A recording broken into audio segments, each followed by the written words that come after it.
제가 설교 시간에 종종 인용하신 목사님 한 분이 존 스타트라는 목사님이십니다. 작년 7월 달에 돌아가셨는데 만 90세로 돌아가셨는데요. 이분은 많은 책을 쓰시고 주석책도 많이 쓰신 분이십니다. 특별히 이분이 한 큰일 가운데 하나가 뭐냐면 1974년에 세계 복음화 대회가 있었습니다. 약 150개국에서 목사님들과 신학자들이 모여서 세계 복음화를 위해서 스위스 로잔에서 모였습니다. 그래서 로잔 언약이라고 하는, 로잔 커버넌트라고 하는 선언문을 발표한 적이 있는데 그 초안을 작성하신 분이 바로 이 존 스타트 목사님이십니다. 영국 분으로서 훌륭한 분이셨습니다. 이분이 젊었을 때 자기가 조금 더 주님을 잘 섬기기 위해서 세 가지를 포기했다고 이야기한 적이 있습니다. 첫 번째가 학문의 길을 자기가 포기했다고 합니다. 그는 케임브리지 대학에서 아주 우등생으로 졸업을 했습니다.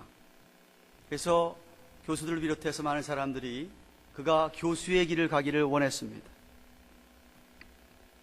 그도 처음 생각할 때는 그 교수란 직업이 매력적이라고도 생각을 했었습니다. 그런데 자기가 복음을 위해서 그 길을 포기했다고 합니다. 두 번째, 그는 결혼에 대하여 심각하게 생각했던 적이 2번이 있었다고 합니다. 그러나 독신으로 사는 것이 주님을 더 잘 섬길 수 있다고 생각을 하고 결혼을 포기했다고 합니다.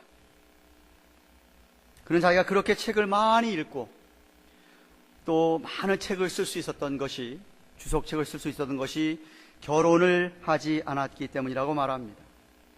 그리고 마지막 세 번째는 이분은 복음적인 성공의 안에서, 교단에서 목사안수를 받은 분인데 그 성공의 안에서 주교나 대주교가 될 수 있는 승진의 기회가 많았음에도 불구하고 자기는 평범한 목회자로 남는 것이 주님을 더 잘 섬길 수 있다고 생각을 해서 그런 승진의 기회를 포기했다고 합니다. 어쩌면 그래서 그분을 하나님께서 20세기에 가장 정말 많이 사용해 주신, 그는 주님을 자신이 중요하다고 생각했던 것을 그렇게 모두 포기한 그런 평범한 목회자였습니다.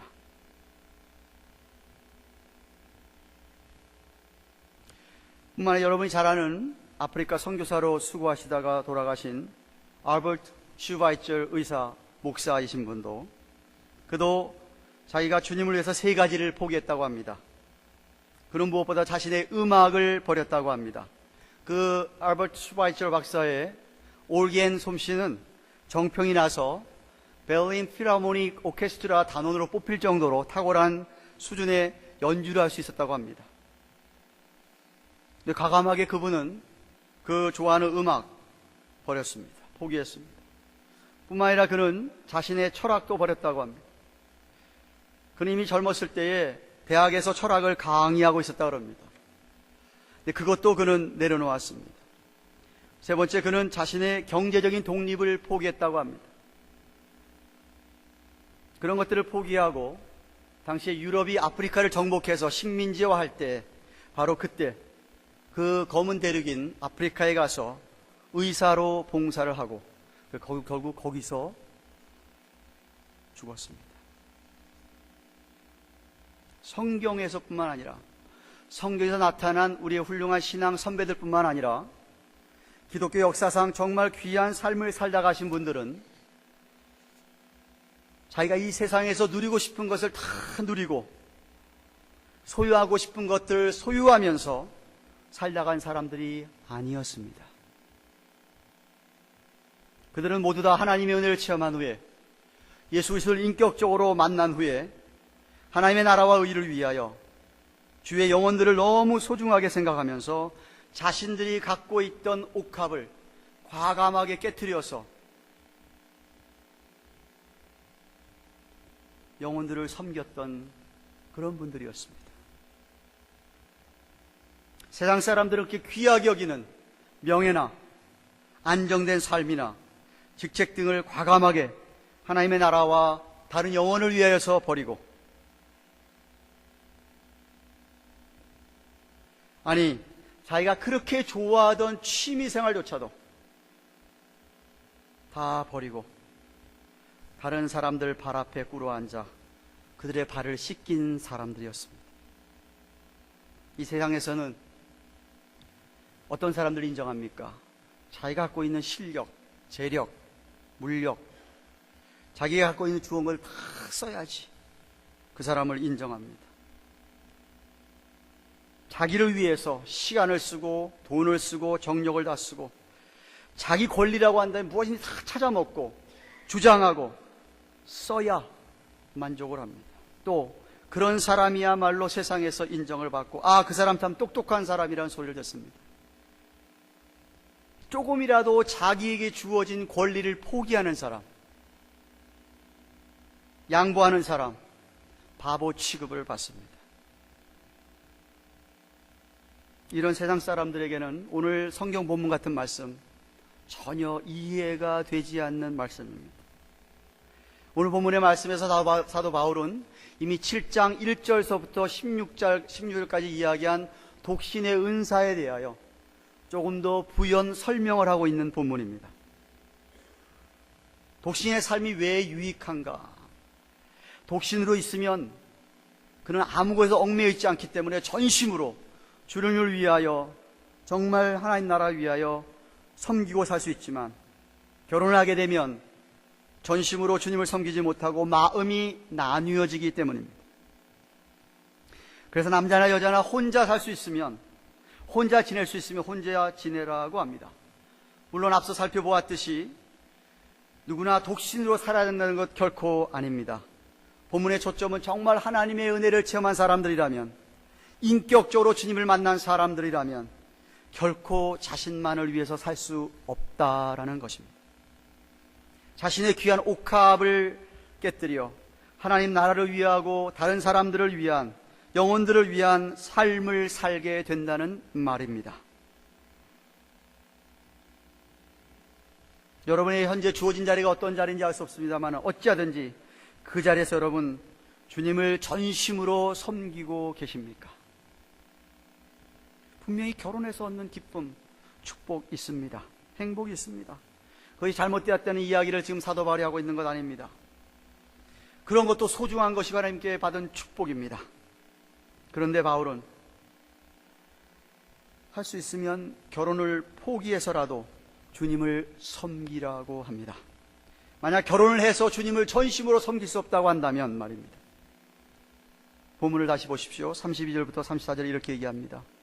너희가 염려 없기를 원하노라. 여기 염려란 말은 worry를 얘기하는 게 아닙니다. concern을 얘기하는 것입니다. 장가가지 않은 자는 주의 일을 염려하여 어찌하여 주를 기쁘시게 할까 하되 장가간 자는 세상 일을 염려하여 어찌하여 아내를 기쁘게 할까 하여 마음이 나누이며 시집가지 않은 자와 처녀는 주의 일을 염려하여 몸과 영을 다 거룩하게 하려 하되 시집간 자는 세상 일을 염려하여 어찌하여 하면 남편을 기쁘게 할까 하느니라고 했습니다. 결혼 생활의 유익을 알지만 그럼에도 불구하고 도저히 결혼 생활을 하면서 다른 영혼들을 도울 수 없을 때, 전심으로 주님을 섬길 수 없을 때는 결혼을 포기하고 자유롭게 혼자서 하나님의 나라의 일을 하라는 것입니다. 자기 자신을 원하는 사람들에게 자신 자신을 온전히 다 줄 수 있도록 그들의 영혼을 위해서 내 자신의 행복을 포기할 수 있어야 한다는 뜻입니다. 물론 결혼을 해서도 효과적으로 하나님 일을 할 수 있습니다.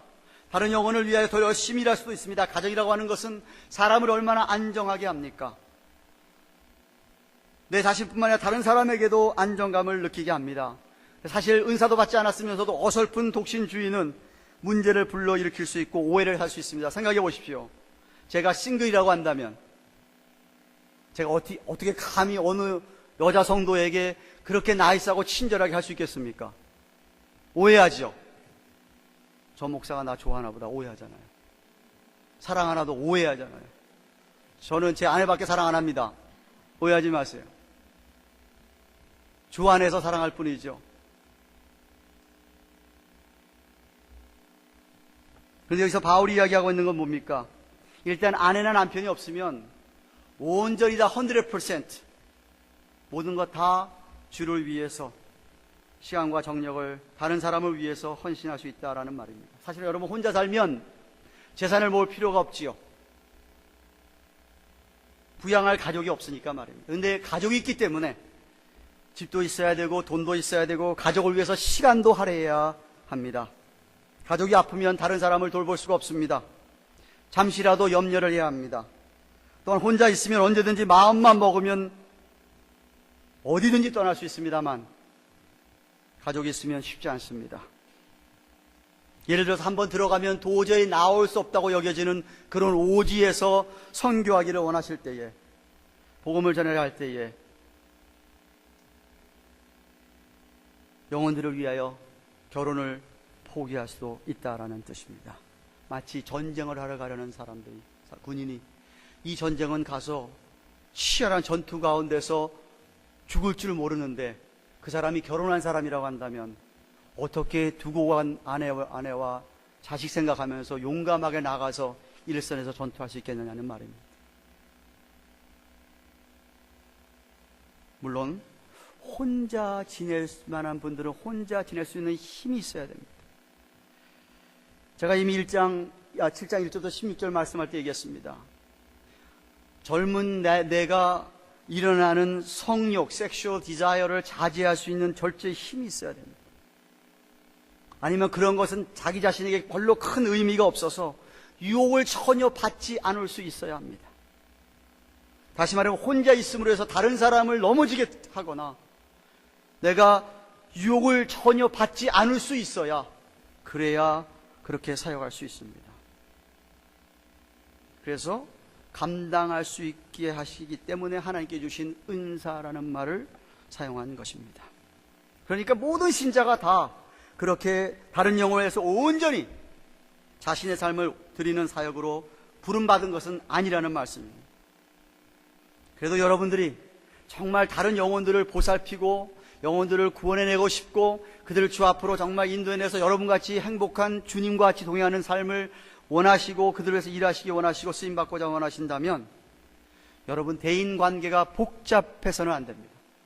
대인관계가 단순해야 합니다. 35절을 보십시오. 내가 이것을 말하면 너의 유익을 위하며 너에게 올무를 놓으려 함이 아니니 오직 너희로 하여금 이치에 합하여 분요함이 없이 주를 섬기게 하려 함이라고 했습니다. 오늘 본문의 핵심입니다. 한번 따라 하십시오. 오직 너희로 하여금 이치에 합하게 분요함이 없이 주를 섬기게 하려 함이라. 결혼을 했던 안 했던 간에 우리 한 사람 한 사람이 전심으로 정말 주님을 섬기고자 하느냐, 반드시 혼자 있어야 된다고 지금 올무를 씌우고자 하는 것이 아니다 라고 바울이 이야기합니다. 역설하고 있습니다. 다만 올바른 이치에 합당하게, 이 분요함이란 말은 마음이 나뉘어지는 것을 이야기합니다. 마음이 나뉘어지지 아니하고 주님을 온전히 섬기기 위하여 가족관계를 비롯한 모든 대인관계가 단순하게 하라는 것입니다.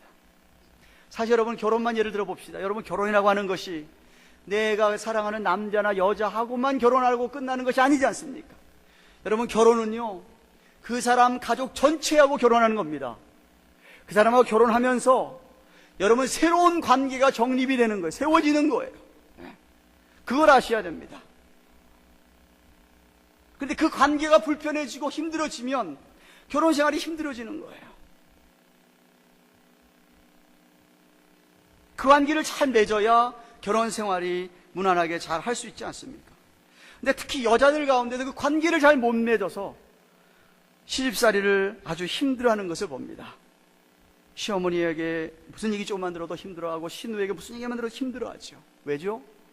관계가 잘못되어서 그래요. 바울은 주로 여자들에게 오늘 본문의 맥락을 보면은 혼자 살 것을 고면했습니다. 정말 마음에 하나님으로부터 감동을 받는 여자로서 독신의 은사를 받았다고 한다면 결코 결혼할 생각을 하지 말고 결혼 아예 포기하고 정말 다른 영혼을 위하여 평생을 헌신하라고 합니다. 이 세상에서 가만히 보면 여자들이 어떤 공부를 위해서는 결혼을 포기하는 여자들을 보았습니다.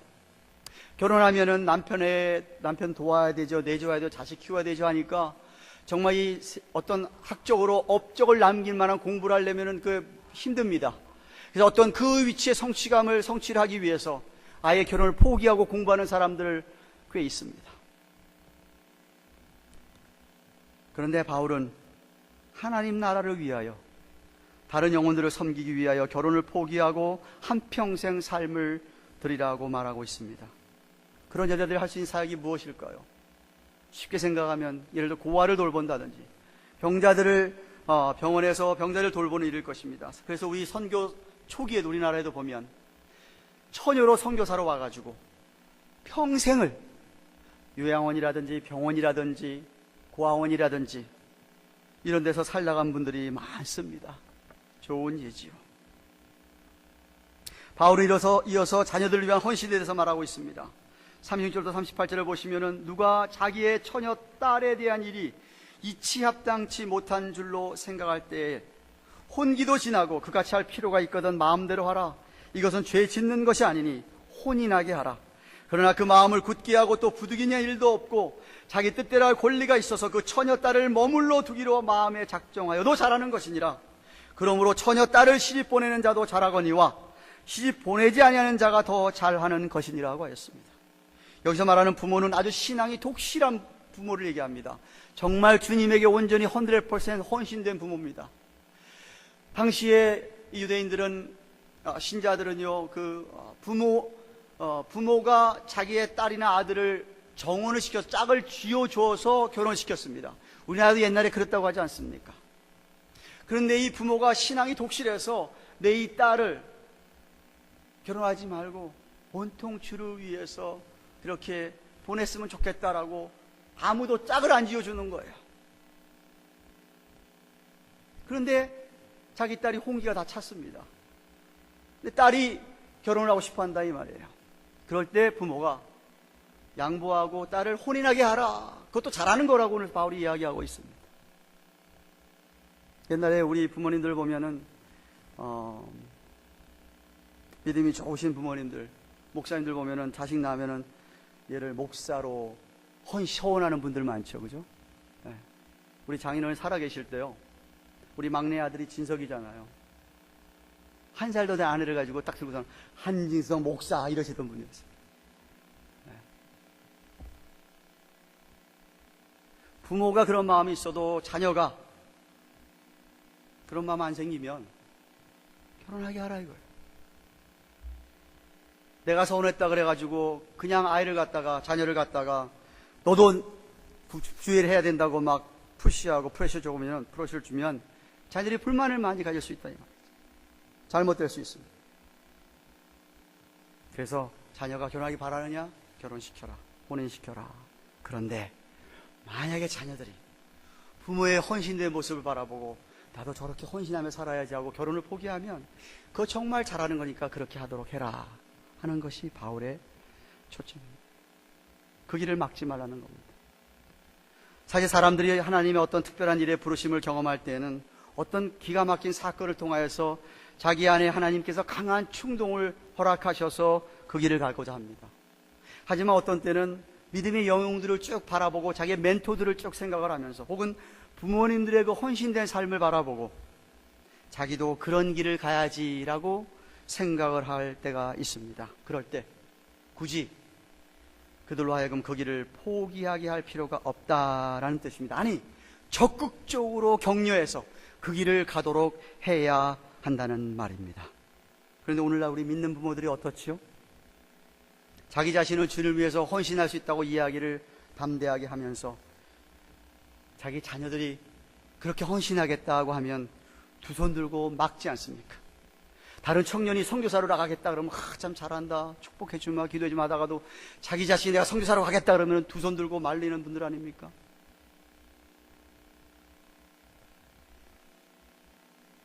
내 아들만큼은 그게 아니라 선교사 고생하는 게 아니라 내 아들만큼은 이 세상에서 성공하고 출세해가지고 다른 사람의 인정을 받아야 되고. 만약 여러분이 그런 생각 갖고 있다고 한다면 뭔가 잘못됐습니다. 오늘 본문에서 바울이 이야기하는 것과는 거리가 먼 분들이.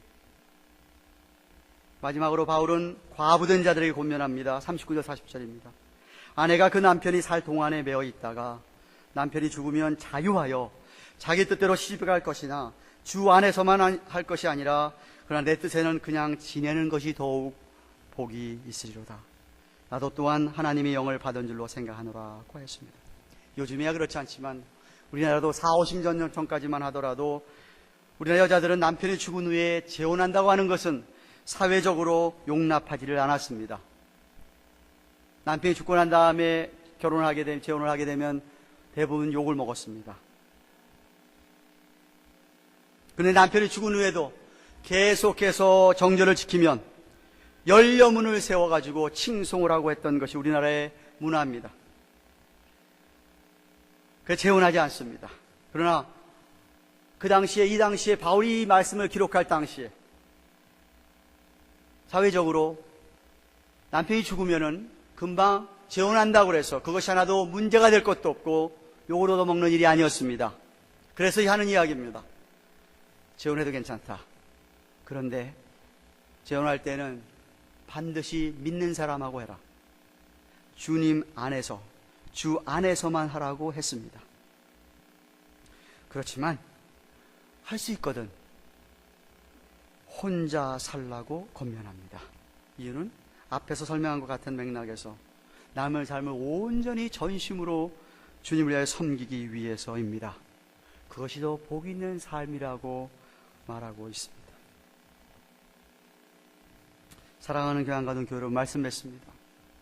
성경에서는 곳곳에서 우리 하나님의 백성들이 하나님을 전심으로 찾고 하나님을 전심으로 경외하고 하나님을 전심으로 섬겨야 함을 강조하고 있습니다. 제가 여기 몇몇 성경 구절을 적어놨습니다만은 우리말 번역에는 그런 뜻이 안 포함되어 있는데 여러분 잘 보시고 영어로 보시면은 다 그런 뜻의 맥락의 말씀드립니다. 한번 집에 가서 한 구절을 찾아보십시오. 하나님이 여러분에게 뭘 원하느냐면 여러분의 마음이 나뉘어지지 않는 것을 원합니다. 여러분 바꿔 생각해 보십시다. 내가 남편이고 내 아내인데 아내가 마음이 나눠져 있어가지고 나한테 온 마음이 있는 게 아니라 다른 남자든 마음이 가 있다 그러면 얼마나 그게 싫습니까? 신랑 대신 예수님이 우리 신부라 그랬는데 하나님에 대한 마음이 나뉘어져 있다 그러면 이건 큰 문제입니다. 하나님은 나뉘어진 마음을 싫어합니다. 그래서 여러분이 현재 주어진 상황 속에서 정말 최선을 다해 온전히 주님을 섬기고 다른 영혼을 섬겨야 합니다. 오늘 본문이 말씀하는 것도 무슨 말씀입니까?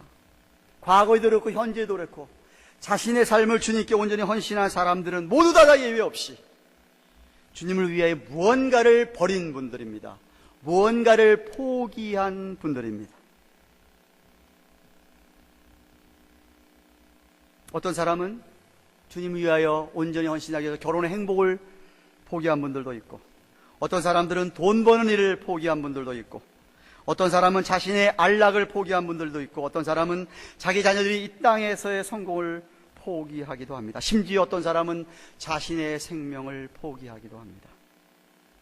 물론 우리 모두가 하나님 나라 위하여 다른 영혼을 위하여 그 잔 스타트 목사님이나 수바이처 목사님처럼 의사처럼 그렇게 포기할 수는 없습니다만 그 수준이 되려면 시간이 필요합니다만 그렇다고 여러분이 한번 감동을 받았다고 즉흥적인 헌신도 바람직스럽지 않습니다. 그래서 제가 여러분의 오늘 도전하는 것은 하나님 여러분이 원하는 것은 여러분의 마음이 정말 하나님께 나눠지지 않은 상태에서 하나님 여러분에게 작은 희생을 원하십니다. 자그마한 헌신을 원하십니다. 여러분이 주님을 위해서 헌신하는 게 뭐가 있어요? 주님 위해서 내가 요것만큼은 그래도 헌신해야 되는데 여러분의 삶에서 내가 주님을 위해서 헌신하는 게 요만큼도 안 된다 그러면 난 여러분이 정말 주님을 인격적으로 만난 분인가에 대해서 의심할 수밖에 없습니다. 그것이 하나님의 은혜를 받은 사람이라면 십자가의 은혜를 체험한 사람이 어떻게 하나님 앞에서 조그만한 희생을 안 합니까? 어떻게 작은 헌신도 안 합니까? 그럴 수 없습니다.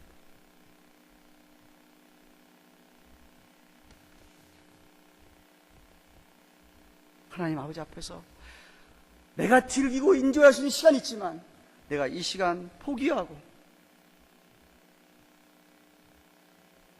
내가 세상적으로 이런 일을 열심히 해서 내 이름을 날릴 수 있고 명예를 날릴 수 있지만 내가 그 일 잠깐 포기하고 내가 돈을 더 많이 벌 수 있고 투잡세잡 뛰면서 아이들 더 잘 먹이고 입힐지 몰라도 내가 그렇게 돈 버는 거 잠깐 수입을 포기하고 내가 자꾸자꾸 나오는 정욕을 포기하면서 하나님을 위해서, 주님을 위해서 여러분이 헌신한다면 그런 것이 되어질 때 여러분 큰 것을 포기할 수 있지. 그런 작은 헌신도 없는데 우리가 어떻게 그렇게 큰 것을 포기할 수 있겠습니까?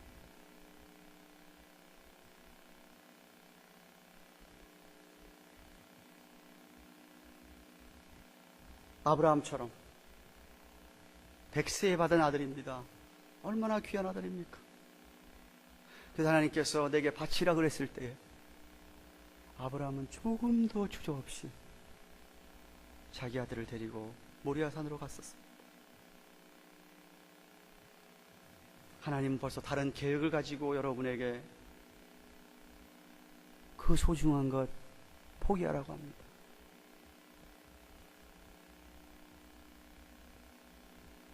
그러므로 여러분의 귀중한 것을 포기할 때에 하나님께서 크게 영광을 받으십니다. 더 주님께 여러분이 혼전한 전심으로 주님을 섬기게 됩니다. 그렇다고 해서 여러분 하나님이 그렇게 무자비한 분 아닙니다. 여러분이 뭘 포기하십니까? 하나님께서 몇십 배로 갚아주시는 분입니다. 확실합니다.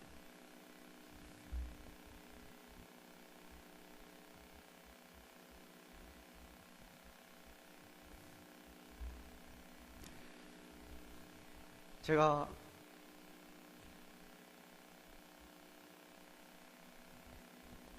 공학 석사까지 마치고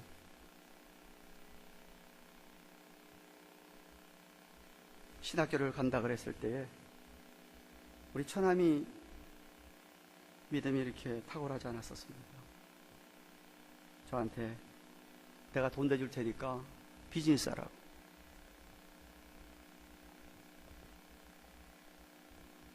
하나님이 주신 마음은 어떻게 할 수 없지 않습니까? 포기하고 신학을 하게 되고 이 시간까지 왔지만 하나님이 얼마나 축복을 하시는지 말로도 할 수 없습니다.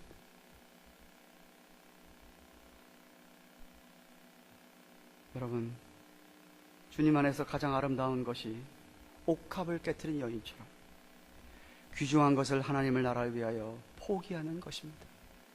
여러분에게 뭐 지금 당장 순교하겠다고 순교하라고 제가 얘기하는 것 아니죠. 하나님께서 원하시는 것은 여러분의 마음입니다. 여러분의 마음이 어떻습니까? 나뉘어지지 않은 마음, 갈라지지 않은 마음입니까? 내가 주님을 더 기꺼이 잘 섬기기 위해서, 몸된 주님의 몸을, 이 교회를 더 잘 섬기기 위해서 작은 것을 포기하는 일을 마다하지 마십시오. 예를 들면 전혀 여러분 삶에 도움이 안 되는 비데오나 인터넷 보는 것, 잠을 또 좀 더 자는 것, 하나님께서 좋아하시지 않는 만남 포기하시기를 바랍니다. 오히려 그 시간에 성경을 보고 기도를 하면서 더 열심히 예배나 성경부를 참석하든지 주일학교나 한글학교나 찬양대를 섬기든지 아픈 성도들을 돌아보든지 교회 와서 청소를 하시든지 전도를 위해서 잃어버린 영혼들을 나가서 찾아다니시든지 무언가 하나님 나라를 위하여 수고하십시오. 하나님께서 기뻐하실 것입니다. 그런 애가 여러분에게 있기를 주님의 이름으로 축원합니다. 기도하십시다. 여러분은 정말 이 시간 하나님이 보실 때에 전심으로 하나님 앞에 나누어지지 않은 마음으로 하나님을 섬기고 있습니까? 하나님 여러분에게 작은 헌신을 원하실 때에 그 작은 헌신조차도 마다하시면서 여러분 자신만을 위해서 살아가십니까?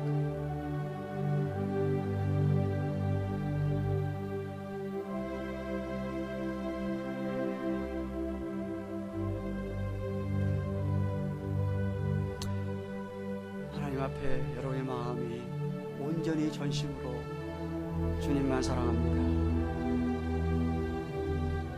주님만 사랑하기 때문에 아내를 사랑하고 남편을 사랑하고, 주님을 사랑하기 때문에 내 가족을 사랑하고, 주님 사랑하기 때문에 내 교회를 사랑하고, 그래서 작은 희생이지만, 작은 헌신이지만 드리고 삽니다. 드리고 살기 원합니다. 하나님 도와주세요.